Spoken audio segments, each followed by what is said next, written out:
Здравствуйте, уважаемые телезрители! В студии Арифа Кабба мы вновь собрали для вас самые важные события и тенденции вокруг Абхазии. Все, что актуально на данный момент, что касается нас прямо или косвенно, или влияет на имидж республики. Итак, начнем.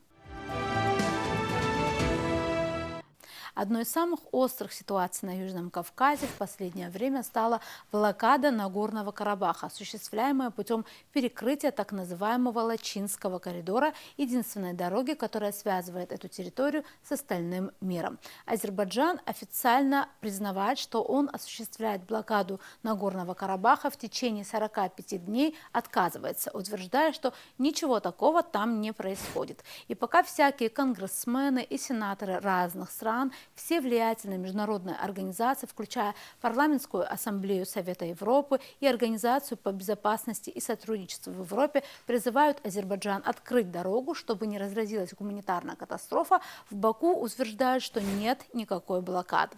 В это же время армянские источники сообщают, что порядка 120 тысяч карабахцев, включая 30 тысяч детей, остаются в полной изоляции от внешнего мира. Власти Карабаха ввели верное отключение электроэнергии, в крае нет топлива, катастрофически не хватает товаров первой необходимости и продуктов питания, закрылись школы и детские сады.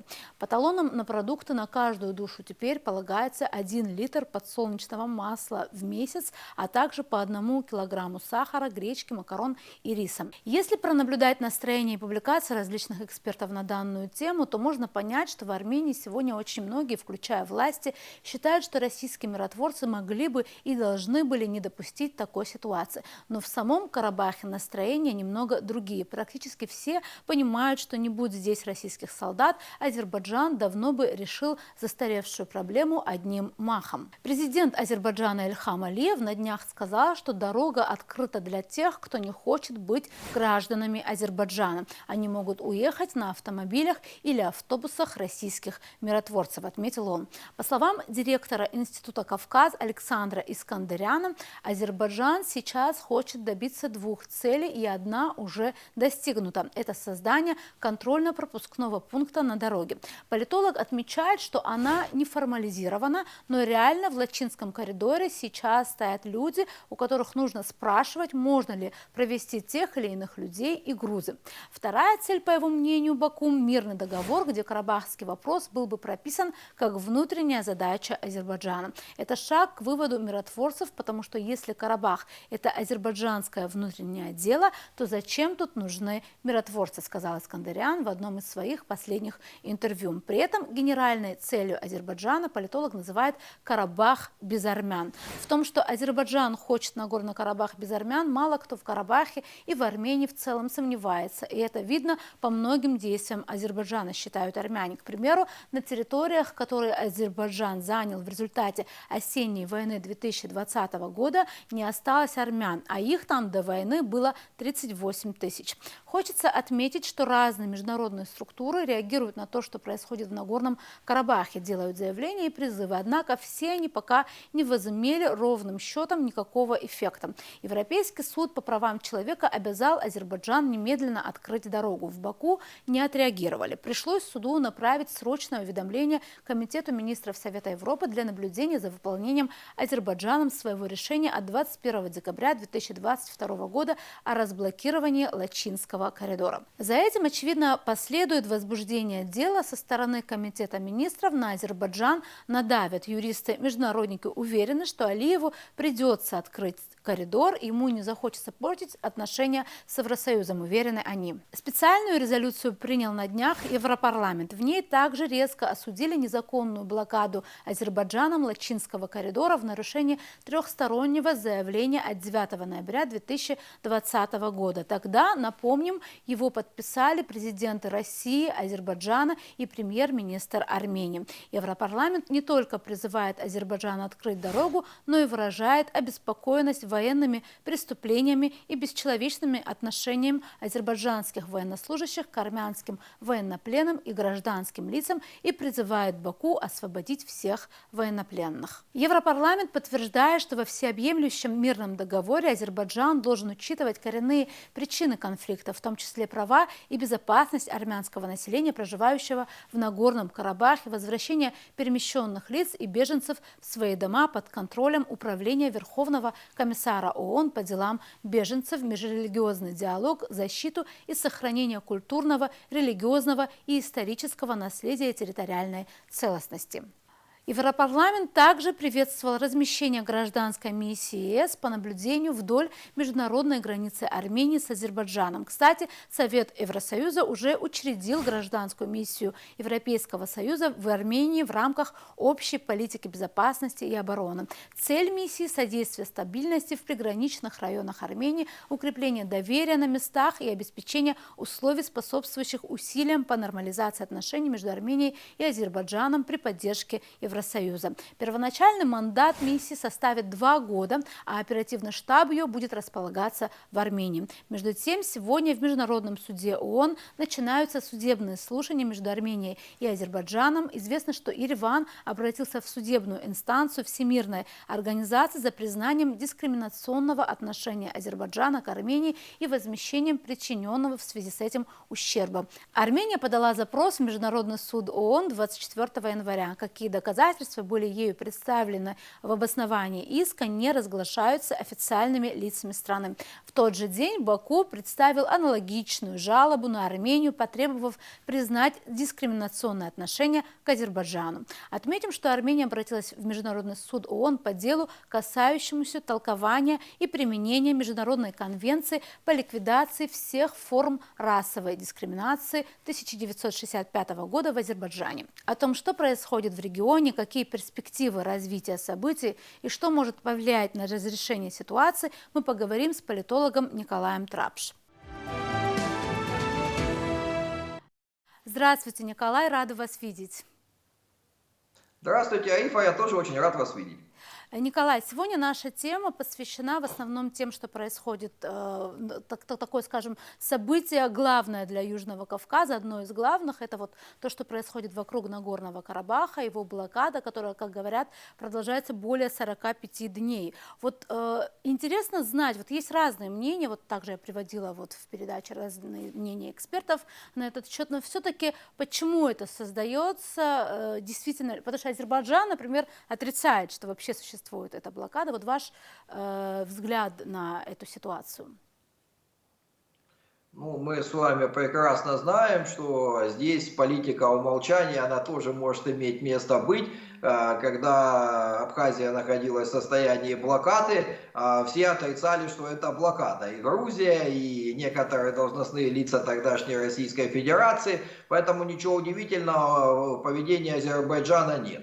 На самом деле причина всего происходящего, она лежит на поверхности. Сейчас внимание Российской Федерации сконцентрировано на Украине, поэтому вопросы, которые касаются политики на большом, скажем так, Кавказе, они, ну, не то чтобы стали второстепенными, но не получают того внимания, которое получали раньше. Более того, Российская Федерация сегодня не может выделить тот объем ресурсов, который она выделяла раньше, и дипломатических, и, скажем так, конспирологических и военно-политических, для того, чтобы активно участвовать в формировании линии, удобной для нее самой. То есть здесь, как только доминирующий игрок временно из игры вышел, тут же появляется соблазн у участников как бы переиграть некоторые результаты, которые существовали до этого, и если сделать это там в полном объеме невозможно на сегодняшний день, в том числе и благодаря присутствию российских миротворцев и благодаря личному вмешательству Владимира Владимировича Путина в эти вопросы, но тем не менее по каким-то деталям можно попытаться ситуацию переломить в свою сторону. И это совершенно четко видно со стороны Азербайджана. Понятно, что в данном случае это курс, который опирается и на поддержку со стороны Турции, которая пытается такую многовекторную политику вести, и преуспеть и в украинских вопросах, и в Закавказье, и в Сирии. То есть здесь ничего удивительного тоже нет. А с другой стороны, понятно, что есть озабоченность у руководства Армении, которая рассчитывает, наверное, на большую поддержку со стороны Российской Федерации. Ну, с другой стороны, объективно должно понимать, что целый ряд факторов этому препятствует, начиная от занятости России и украинской проблемы, и заканчивая тем, что единой линии какой-то у армянского руководства не всегда прослеживается. Поэтому сейчас ясно, что все пытаются получить свои, пусть небольшие, но дивиденды от сложившейся ситуации, и в том числе Азербайджан, который как бы заинтересован в конечном счете, чтобы карабахская проблема была решена в полном объеме, и как можно быстрее. И если эту проблему можно подтолкнуть к решению, не нарушая каких-то глобальных договоренностей, не используя вооруженную силу, не неся каких-то издержек, ну почему бы это не сделать? Тем более, ну, нет полномочий там у миротворцев для того, чтобы какие-то территории или какие-то значимые пункты там деблокировать или устанавливать свои правила. Поэтому можно на этом поле поиграть и попытаться достичь своих результатов. То есть здесь все объективно. Николай, ну как вам кажется, вот тот способ, который они выбрали, это блокада, да, этой территории, действительно ли приведет к тому, что Нагорный Карабах полностью станет азербайджанским? То есть как это последует? То есть они ждут, что, например, армяне, которые там живут, начнут покидать эту территорию? Вот как это решит конкретно проблему? На что надеется Азербайджан, на ваш взгляд? Ну, мне кажется, что вот описанный вами сценарий, он в идеале как бы и лежит в основе построений азербайджанской политической элиты. То есть, действительно, если, по сути, свести всю коммуникацию к гуманитарной, которую тоже можно при определенных обстоятельствах ограничить, то естественно, что это приведет к очень существенному оттоку еще остающегося населения. И тогда может возникнуть коллизия вполне, что миротворцы охраняют как бы территорию, на которой нет населения, то есть нет того объекта, который безопасность нужно обеспечивать. И, соответственно, встанет вопрос, а зачем они вообще там присутствуют. То есть охраняют пустую территорию или стремятся ее ввести в состав Российской Федерации таким образом. То есть можно тогда поставить вопрос о том, что миротворческую операцию можно прекратить. И тут нужно понимать, что возможности ресурсные для той территории, которая сейчас как бы еще, ну скажем так, де-факто армянская, в Нагорном Карабахе, они крайне ограничены. На мой взгляд, они даже более ограничены, чем у Абхазии в период, когда она находилась в блокаде. И обеспечить их без притока каких-то внешних возможностей или, скажем, внешнего обеспечения, ну, будет достаточно проблематично. То есть на это и делается расчет. Ну, опять же, понятно, что народ в Нагорном Карабахе терпеливый, он перенес уже множество лишений, он готов там ради идеи на какие-то еще лишения, но у всякого терпения есть определенный ресурс, и он даже не столько в области психологии, сколько в области естественной. То есть если условия для существования будут совершенно неприемлемыми, ну, продержаться там будет чрезвычайно сложно. И тоже момент, ну, то останутся там, предположим, без там женщин, детей, стариков, там, и останутся только там мужчины, и там можно будет поставить вопрос, что, опять же, миротворцы охраняют некий там, как модно говорить иногда на Западе, криминальный анклав там, или обеспечивают безопасность территорию, которую де-факто оккупируют, скажем, армянские незаконные вооруженные формирования. То есть здесь любую подвижку можно интерпретировать таким образом, что миротворческую операцию нужно свернуть. Ну а свертывание миротворческой операции будет означать, что Нагорный Карабах в нынешней ситуации, безусловно, окажется в составе Азербайджана. То есть, ну я, по крайней мере, может быть и не истина в последней инстанции, но я не вижу у Армении возможности ресурсной противостоять Азербайджану военным путем. То есть здесь как бы речь будет идти о том, что проблема будет решена в пользу Азербайджана и с наименьшими для него издержками. Другое дело, что сейчас активизировалась как бы дипломатическая борьба вокруг Карабаха, и все пытаются как бы собственные дивиденды получить, и в том числе как бы и Соединенные Штаты. Вот вспомним недавний разговор государственного секретаря Блинкена с Ильхамом Алиевым, где вроде как и не давили на Азербайджан, но вроде как и заявили о том, что надо бы разблокировать Лачинский коридор. А тут еще добавим недавнее решение о размещении миссии наблюдателей Европейского Союза, который в прежние времена там существенной роли не играл, там были как бы другие игроки крупные. Но сейчас он хочет эту роль играть. И, соответственно, тоже пытается, поскольку это происходит прежде всего на территории Армении, то в какой-то степени лоббировать интересы Армении, оказывать, ну, такое, скажем, скрытое давление на азербайджанское руководство, чтобы вот конфликт заморозился в нынешней его фазе, а не в какой-то более радикальной. Плюс добавим сюда и то, что Россия все равно активность свою проявляет, и не только на почве там дипломатических заявлений.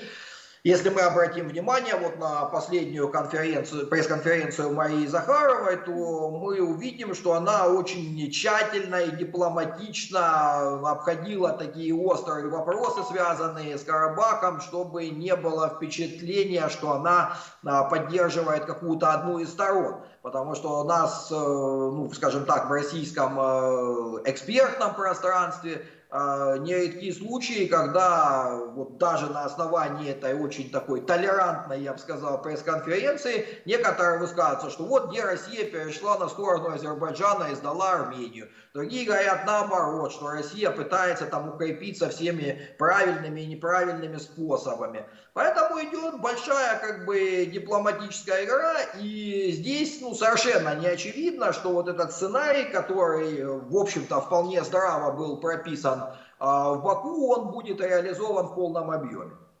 То есть все-таки ваш прогноз, что вот этот сценарий, который подразумевает эту блокаду, которую сейчас активно поддерживает этот сценарий Баку, он возымеет верх над всякими дипломатическими усилиями и попытками давлеть и как-то менять, вот, и снять блокаду Лачинского коридора. То есть все-таки что возымеет верх, что реальнее, как вам кажется? Ну, здесь несколько обстоятельств, которые могут повлиять, и по большому счету мы не знаем, какая комбинация из них сложится. Ну, с одной стороны, будем учитывать то, что у Эрдогана в мае выборы, и, соответственно, сейчас он не готов сразу по всем направлениям идти на эскалацию. Ему хватает внутриполитических проблем, плюс тех вопросов, которые возникают в его отношениях с НАТО, с Европейским Союзом и с отдельными европейскими государствами. А здесь, вот именно в этом вопросе для официального Баку принципиально важна поддержка официальной Анкары.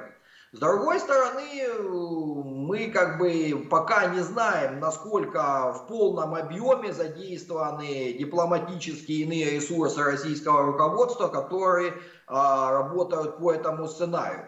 Поскольку вот последняя встреча в трехстороннем формате между Алиевым, Пашиняном и Путиным, она была достаточно давно, но она может состояться в любой из предстоящих моментов, и какие там решения будут приняты, как бы тоже не вполне очевидно. Вполне возможно, что и удастся убедить Азербайджан вот эту экономическую блокаду прекратить.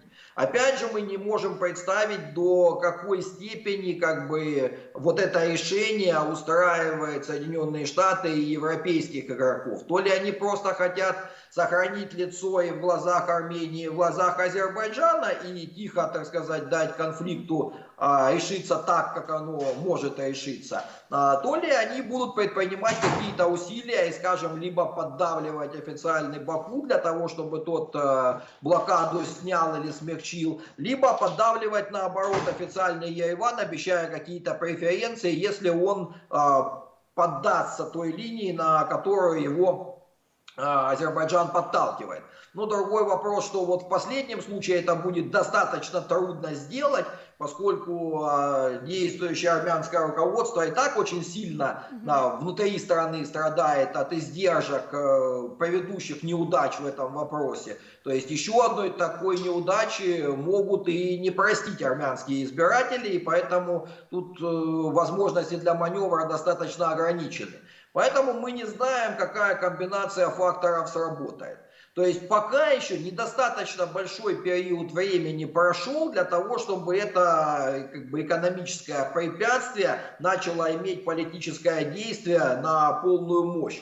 То есть, ну, еще там пару месяцев, если эта ситуация продлится, то уже это будет достаточно ощутимо, и мы увидим либо какие-то достаточно резкие попытки эту ситуацию разрешить, ну, прежде всего, дипломатически, я не военные имею в виду, либо мы будем иметь ситуацию, когда стороны начинают плыть по течению, и которая вот соответствует тому идеальному азербайджанскому сценарию, о котором мы с вами говорили в начале. Понятно. Николай, большое спасибо, что ответили на наши вопросы, нашли для этого время.